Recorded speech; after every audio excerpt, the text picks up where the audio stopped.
pistol here. Now Wentz throwing on second down. Oh, it's a screen pass. That's complete. Fighting through. Calling a pickup of 7, and it'll be third down. They completed the screen, but one of the things you worry about is can the quarterback get rid of the ball before he's actually tackled. So your offensive linemen have to hold up the rushers a little bit because you want to make sure you keep your guys' jersey clean throughout the game.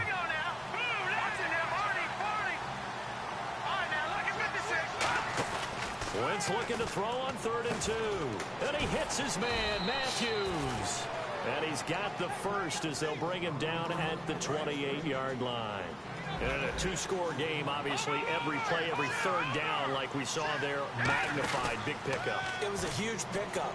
What they really want, though, is to not even get the 3rd down. They've got to maximize time and conserve as much as possible. Well, he did almost everything right. Excellent coverage, breaks on the football, just unable to haul it in and take it the other way. So he dropped an interception. The key for him now, don't dwell on it. Just move on to the next play. And this will be caught inside the 10. What a grab. 19 yards on the pickup there, and now they'll have it 1st and goal. And what a grab. That's one, Charles, that kind of leaves you and I speechless up here in the booth. We used to think we'd see these types of catches once a season. Now I feel like we're seeing them once a game. It's a tried and true formula, and I don't think it'll change for as long as we play football. If someone's trying to throw the ball and you can put pressure on them and make it tough, that's only going to help your defense. Yeah, he's since being hurried. He got rid of it before taking the hit, but incomplete. Oh, he kicks. Matthews has got it. Touchdown, Philadelphia. Jordan Matthews from 8 yards out. There the Eagles are back within a score. Well, that's about as quick of a passing touchdown as you'll ever see right there. Everyone has a section in their playbook called the quick game. That was a super quick game.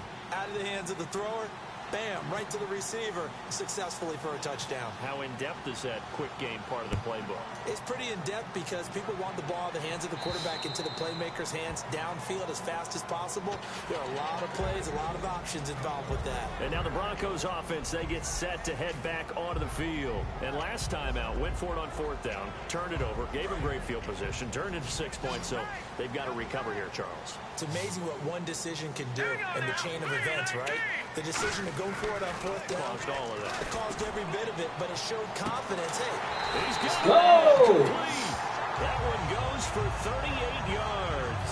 And it'll be good for a Denver 1st down.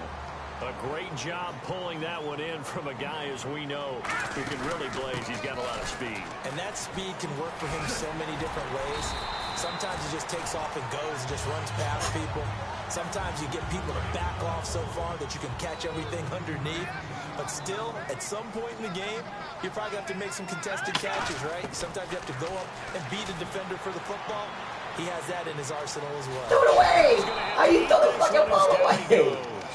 Brandon Graham in there to bury him for a loss of 11. And at this stage of the game, time a factor, time on their side as they just try to eke out the final precious moments of this one.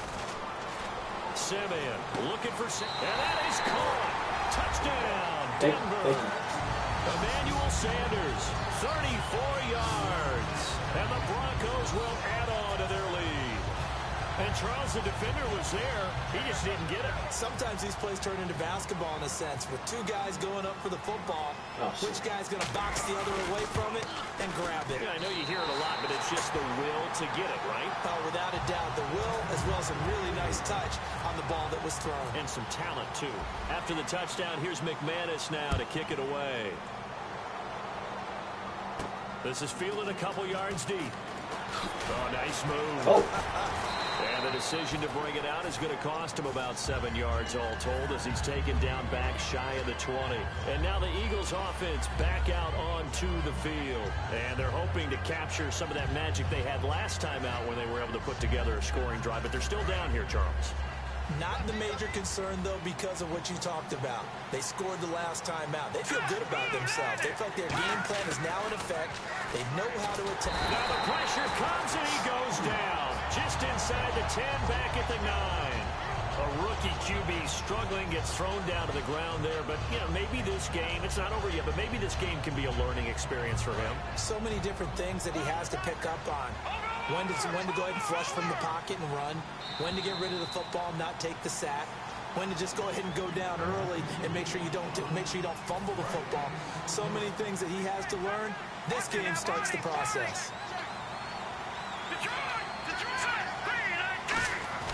Wentz to throw on second down. Oh, he went for the pick. Good catch. And they do finally get him down, but not before he reaches the 41. A big play there for Philly. 48 yards. They come up in an offset eye. Back to throw. Wentz. And that's complete to Huff. What are y'all doing? Down after a good game. A good pickup there at 22. Well, clearly one of his advantages as a passer is his height, sit back in the pocket, fired over the middle. That makes things tougher defensively, doesn't it? It really does, because your goal is to move the quarterback off his initial spot when he gets his drop back completed. But when you have that type of height, he can stay in there if he's willing to take the hits and just fire over the top, which saves him time and actually completes a play a little bit quicker than it normally does for a quarterback. Oh, yeah. This is intercepted, and that should do it. It's Chris Harris with a pick. And now off to the races down the right side. The 20. And he takes this one back into Thank you, man. I the appreciate it. zone. I saw what you wanted to throw it to. I was like, Defense has a touchdown. On that one with 6 defensive picks, did he need to be more careful throwing the football? I mean, I guess obviously hindsight he did, but... Yeah, hindsight, but even in foresight, when you got 6 defensive backs on the field, really? you just know you're going to get multiple coverages. Played pretty good. You're never sure what you're going to see. But the biggest one is you don't have much This is reaction my, time for your receivers. this is like my 6th game. Because those guys, Yeah, this is my 6th game. are the best cover guys on the field. They go get it. Yeah, And he on played that pretty play, good. They took it the other way for 6 points. No, for real. Like, the defense, it was just going, I was just doing stupid stuff. But, like, for the most part, like, the offense had me out balanced. Counters and shit. You just gotta get used to it, probably. I think once you get used to it, you'll be alright. To the 16-yard line. The Eagles coming out as they get ready. They're down big here late. I don't know. You just one last drive here for pride. Some people like to do that. I remember playing for a guy once. We were down huge, and someone said, "Coach, what do you want to call?" He just waved a hand like, "Who cares? Let's get out of here and do something some other time." But some teams like to do something at the end to feel a little bit better as they continue to move forward. Probably just want to put this one behind them. Oh, a battle for it here, and this will be caught. Give him 12 yards on that one. It earns him a fresh set of downs. I know many people like to throw to the tight end, maybe in a little flexed out position because he creates mismatches with his size. The slot receivers do the same thing with their quickness, their speed, and their route running savvy. Call it a 3-yard gain, and it'll make it a second down. Completed pass play. Now let's see if they go back to the air or to the ground. 2 receivers left, 1 to the right.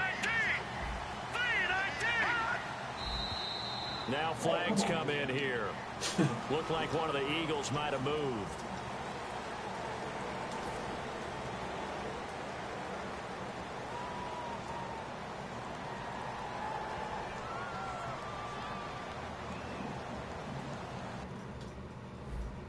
Oh, shit, my fault.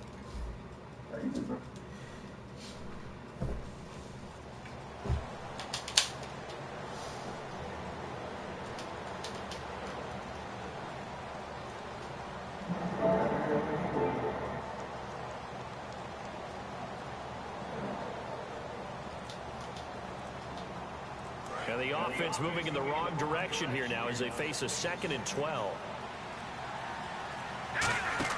Play fake to Matthews. Now it's Wentz. And that one got tipped. Kind of threw everything off. It brings up 3rd. Before that last pass, 2 interceptions had already been thrown. And this last one tipped in the air, which means everyone on defense is almost fighting each other in order to get to the football to try and make it a 3rd. Once you've thrown a couple, it's almost like a swarm of bees going after the ball. And in this case, they weren't able to get there before it fell to the ground.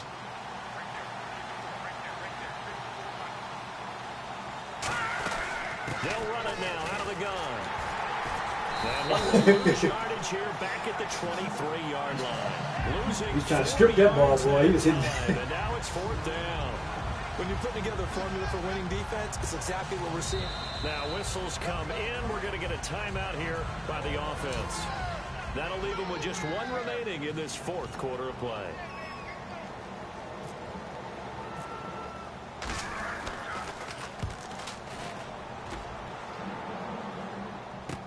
This is taken at the 15.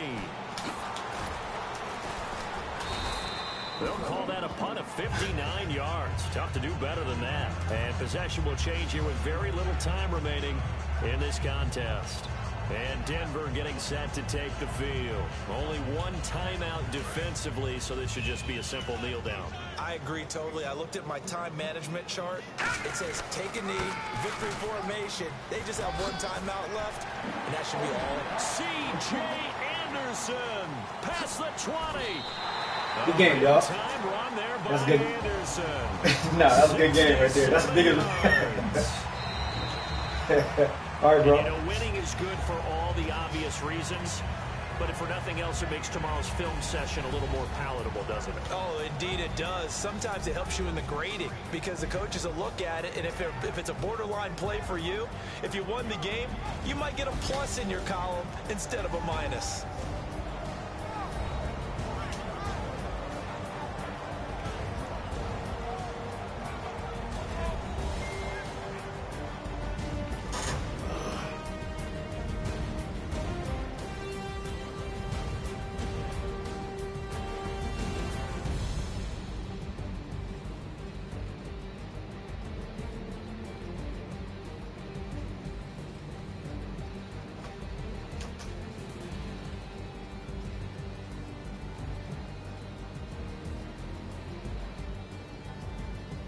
So that'll do it for my partner, Charles Davis, and the best darn crew in the industry. I'm Brandon Gaudin. This has been a presentation of the NFL on EA Sports.